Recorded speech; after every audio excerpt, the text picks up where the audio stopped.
जय श्री राम। आप सभी का फिर से स्वागत है हमारे यूट्यूब चैनल सरस्वती सेवा सदन फिजियो क्लिनिक पे। तो साथियों, आज से हम लोग एक नए सीरीज़ का आरंभ करने जा रहे हैं, जिसमें हम लोग डेली एक नए डिजीज़ के बारे में जानेंगे और उसका treatment, symptom, sign and symptom और दोनों ट्रीटमेंट हम लोग सीखेंगे, फार्माकोलॉजिकल भी और फिजियोथेरेपिकल भी। ठीक है, तो सबसे पहले हम लोग स्टार्ट किससे कर रहे हैं? नी से। नी ऑर्थोपेडिक में एक नी बहुत इंपॉर्टेंट चीज़ होता है। नी हो गया, बैक पेन हो गया, लोअर बैक पेन हो गया, फिर ये हील हो गया, उसके बाद सर्वाइकल हो गया। ये सब का केस सबसे ज़्यादा देखने को मिलता है। तो जितना ज़्यादा केस आप स्टडी कीजिएगा उतना ज़्यादा आपका क्या होगा, एक्सपीरियंस बढ़ते जाएगा और आप उस अपने फील्ड में बेहतर होते जाएंगे। तो इसके लिए करना कुछ नहीं है, बस आपको डेली कुछ ना कुछ नए नए नए चीज़ को क्या करते रहना है, पढ़ते रहना है और बार बार उसे क्या करना है, रिवाइज करते रहना है।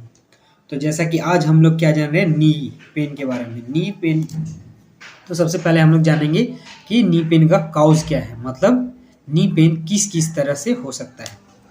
तो it can be of osteoarthritis, इस क्या हो सकता है, ऑर्थोआर्थराइटिस के कारण भी हो सकता है, फ्रैक्चर के कारण भी हो सकता है, आरए के कारण भी हो सकता है, रिमोटाइड आर्थराइटिस भी हो सकता है, may be soft tissue injury, means उसमें जो सॉफ्ट टिश्यू होता है जैसे बर्साइटिस, जो क्या करता है, सपोर्ट करता है नी को, अगर उसमें क्या हो गया, इंजरी हो गया, तब भी क्या हो सकता है, नी पेन हो सकता है।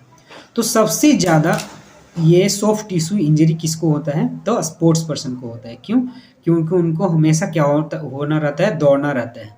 ठीक है, तो हमने ये जाना कि सॉफ्ट टिश्यू इंजरी किस में सबसे ज़्यादा होता है, स्पोर्ट्स पर्सन में। और रिमेटॉइड आर्थराइटिस और ओस्टियोआर्थराइटिस ये सब किस में ज़्यादा होता है, ओल्ड एज में। जिन लोगों को क्या हो गया है, बोन डेंसिटी कम हो जाता है और ये जो हमारा फ्लूइड है वो कम हो जाता है, उसके कारण क्या होता है, ओस्टियोआर्थराइटिस होता है। तो ये किस में सबसे ज़्यादा देखने को मिलता है, ओल्ड एज में।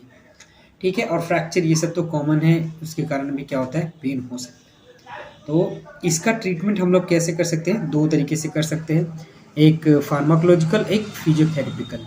ठीक है, तो फार्माकोलॉजिकल तो हम लोग इसमें नहीं पढ़ेंगे, बस मेडिसिन देखेंगे कौन कौन सा मेडिसिन चल रहा है, क्या चल रहा है, क्या नहीं चल रहा है।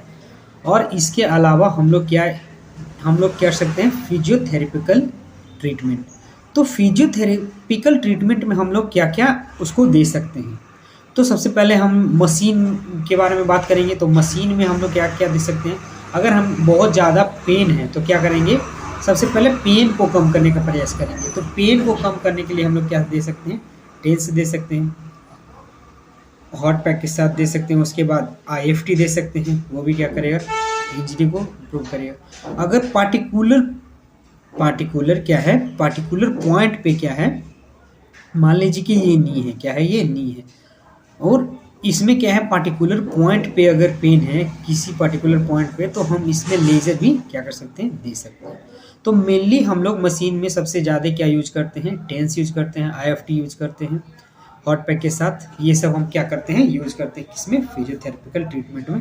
किसमें, नी पेन में, स्पेशली नी के दर्द में हम लोग कौन कौन सा मशीन यूज करते हैं, तो टेंस हो गया, आईएफटी हो गया, लेज़र हो गया, और बहुत सारा। जैसे कि अगर हम ओस्टियोआर्थराइटिस का बात करें तो इसमें हम लोग वाटर हाइड्रोथेरेपी का भी यूज करते हैं, वैक्स भी यूज करते हैं, वैक्स का यूज करते हैं, जिससे क्या होता है कि जो हमारा ये क्या होता है कि जो ये डिस्टेंस है ना, कम जाता है।